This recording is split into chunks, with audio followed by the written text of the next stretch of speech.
I started painting about 8 years ago, just kind of spontaneously. I don't have any training or anything like that. I just started to paint, and I did it for a few years just for the love of it. I loved feeling seeing what was going to emerge as I played with paint, and I just explored that medium. And for a while I did big flowers, and then I started getting into more like psychedelic visionary art. And this series here came out of a discussion that I was having one time with a friend of mine. We were talking about like the state of the world and the state of humanity, and about this is about maybe 3 years ago, about the real discrepancy between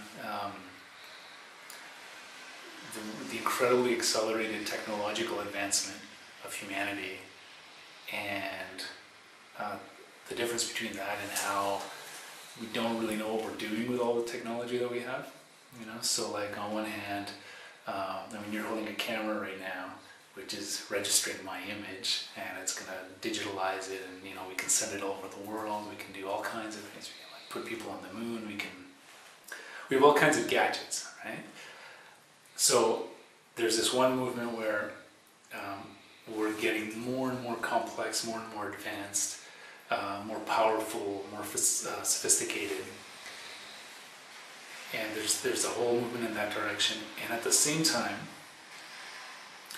I was always been struck by how we're kind of hurtling toward the future kind of blindly, without any real sense of where we're going, without any real sense of togetherness or peace between us, human beings, and within human beings. And at some point during this discussion, one of us said something like, yeah, it's kind of like putting a loaded gun in the hands of an infant, right? You've got massive power in the hands of a baby. And suddenly I got this image, which was of a baby holding a gun, and it just seemed like a very, very concise and powerful way to capture that. And I just closed my eyes for a while, and the image came, and it came with a lot of detail. And I sat with that for probably 6, 7, 8 months, something like that. And I thought, well, I'm going to paint this thing, because it kept coming back to me, right? And so the first painting I did is this one. And I guess I have this image of a baby holding a gun, and the baby is deliberately kind of innocent and beautiful and joyful. It wasn't going to be a baby with little demon horns and claws.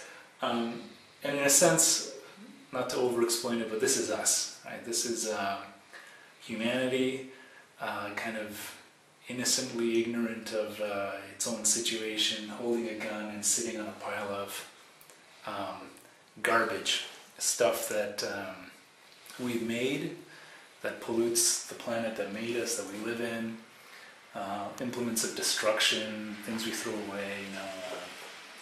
There's a double cup Tim Hortons cup, because I got tired. There was one winter where I saw these things all over the place, and I thought, what is Tim Hortons thinking? Blackberries, there's a microscope and military references, the tank, that kind of thing. So I started painting this thing, and as it emerged, I wanted it to have a lot of texture, and one thing that I'm always struck by as I look at it is that it looks exactly the way that I wanted to paint it, the way that I saw it, which is really neat.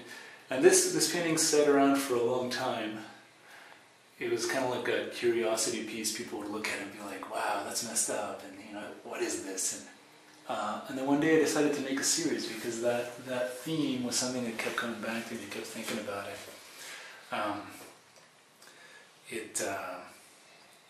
Whenever I listen to the news, anything like that, it's kind of like a schema in which I look at the world, right? Like I don't think we've figured out how to live together, and unless we do that, then the more we advance technologically, the more toxic and dangerous the situation gets, right? So we have the potential to like annihilate ourselves and to destroy the planet that gave birth to us. And nobody seems to, well, some people are, they're woken up to that, but collectively we haven't gotten that yet. I think there's something about the way that we see ourselves in relation to the world. There's a real sense of separateness. A lot of spiritual writers talk about this, like Alan Watts, Eckhart Tolle, this idea that you know, humans have an ego, and the ego is this illusion of separateness. You know, I think I'm separate from you, I think I'm separate from nature, and so it's me against the world, and it's me against nature, and I have to, what we've done collectively is we've seen nature as this thing that has to be controlled, and other people as dangerous beings that we have to control. And so we've exploited everything, we've tried to control everything, manipulate everything.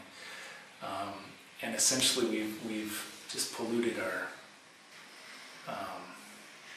polluted the thing we're in. It's kind of sad, right? So part of this, I think part of the motivation for this is that I have, it's kind of like a cathartic process for me. It's a way to just get out and deal with the frustration I have with that, the anger I have about that, the sadness. And it's also, in a sense, a way to try in my own way to jar people awake. Like to say, like, come on, let's snap out of this, let's wake up. It's a little bit, it's got a dark tone to it, right? It's got very, the series, I mean. What I'm working on now, there's a painting right above your head here, which is a much more, you might want to turn around. This is a much more positive piece. It's kind of about cosmic consciousness and seeing ourselves as united with the earth and that kind of stuff. But I think as I've been working on this series, what's been more present for me is like feeling kind of pissed off and cynical and saying, hey, let's see what we're doing, let's look at what we're doing and recognize that we're in trouble here. So, I don't know, do you want me to throw some pieces? I mean, I could talk a lot about the specific ones. This one's kind of about, you know, we give babies pacifiers, soothers. This is about the pacification of the human beings that we use to kind of numb out to reality, right? So there's a lot of anxiety people don't want to deal with or look at what's going on. So we find all kinds of ways, like all kinds of distractions, soothers, things to numb out. I've got like pills and jelly beans here, right? So sugar and drugs. And this is kind of, you know, baby chemistry and baby business and big pharma and that, I guess. This one has a definite Asian theme, right? So it's kind of like, I mean, Asia is like the next world power, right? They're far more, the population of Asia as a whole is much greater than that in North America. And here we see ourselves as kind of, you know, the center of the world. But there's a lot of themes in here around the exploitation of nature. Like there's a guy ripping the gallbladder out of a tiger, and there's a bear in the background.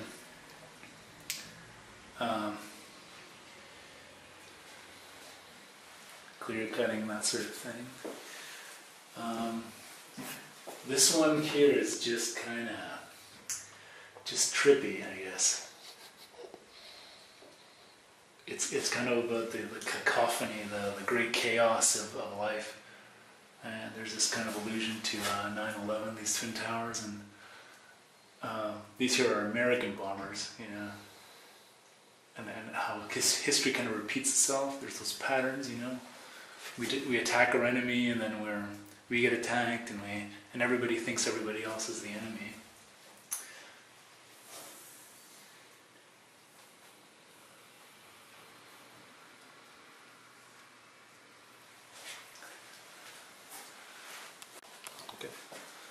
This one here is called, I think I called it something like Disneyfication Polar Apocalypse. And one of the themes here is how we get very cutesy-pootsy with animals, right? We anthropomorphize them, we use them in commercials, we use stuffed animals, you know, to create this sense of friendliness with them. But at the same time, there's this massive destruction of habitat, right? So there's this like dead polar bear here at the bottom, amidst all this innocence. This one here is about Oppenheimer. Oppenheimer was the one of the main scientists who developed the atomic bomb. And there was a really interesting relationship between Oppenheimer and Einstein, who talked about this very issue, how unless we humanize our humanity, all this technology that he was helping to develop was going to become a serious problem, right? And as it just so happened, I typed baby Oppenheimer into Google and I got these images. This is Oppenheimer as a baby, very innocent, very full of potential. And here he is up as an adult with a mushroom cloud in the background behind his head.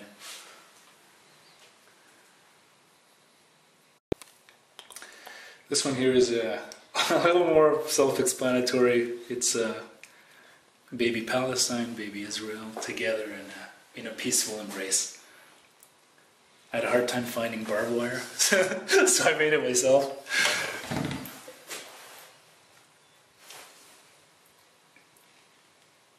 This one here, I don't have a title for it. Obviously it's about what tends to happen in the Middle East and our involvement there, and the sort of recurrent themes and conflicts that keep happening there, and how we keep banging our head against the same thing. And we haven't really been able to find a really creative solution for this, you know, since centuries ago. So, yeah, I guess one of the directions I'd like to take this, because the series isn't finished, is to conclude with the kind of preachy part of the series, which says, "Come on, let's wake up! Come on, look at it! Look what you're doing!" You know? And point in a positive direction. So, what are we actually going to do? Because it's very easy to criticize something, but to put forward a positive solution is something else. And I think it has something to do with human consciousness, you know, the waking up from this illusion of separateness, from our egos, from thinking that everybody is my enemy. And I think it's going to take quite a bit of I think it's going to take some work, frankly. I think we evolved to kind of see people in us and them groups, you know. Our tribe is going to survive, my tribe, my family, me versus everybody else.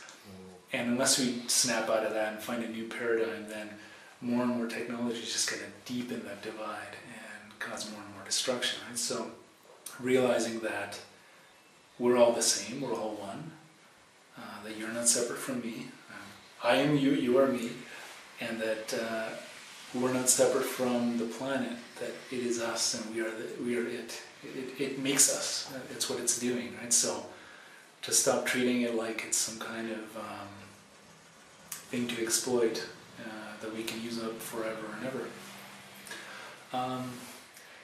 Yeah, and I mean, this is a very different style of painting from stuff I've done when I've done other series. Yeah, not sure what else to say beyond that, because I could keep going on, but I think that would over-explain things. So that's all I spontaneously want to say at this point, unless there's something you want to ask. No, that's good. Okay. Okay. Thank you.